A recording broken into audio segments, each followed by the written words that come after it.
Rumah Sakit Jiwa RSJ Provinsi Bali yang berlokasi di Kelurahan Kawan, Kabupaten Bangli menjadi satu-satunya rumah sakit di Bali yang khusus menangani pasien gangguan jiwa.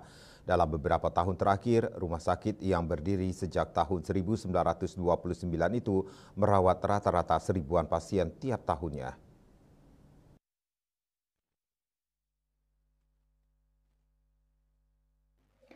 Berdasarkan data, jumlah pasien gangguan jiwa yang ditangani RSJ Provinsi Bali dalam 5 tahun terakhir mengalami fluktuasi. Sepanjang 2019, RSJ Provinsi Bali mencatat menangani sebanyak 1.216 pasien. Kemudian tahun 2020, jumlah pasien yang ditangani mengalami peningkatan cukup signifikan, yakni sebanyak 2.100 pasien. Sementara di tahun 2021 terjadi penurunan jumlah pasien yakni 1.623 pasien. Pada 2022 jumlah pasien yang ditangani kembali naik yakni sebanyak 1.689 orang.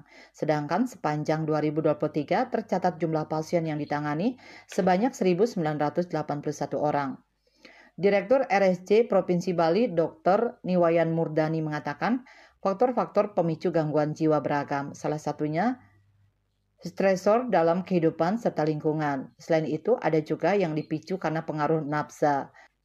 Dalam menangani pasien, RSJ Provinsi Bali menyediakan 330 tempat tidur untuk rawat inap.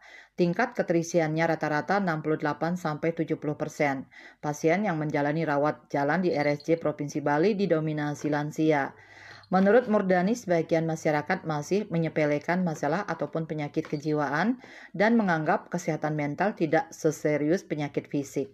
Padahal sakit jiwa itu seperti sakit fisik yang lain. Kalau diobati lebih dini, peluang kesehatannya lebih tinggi.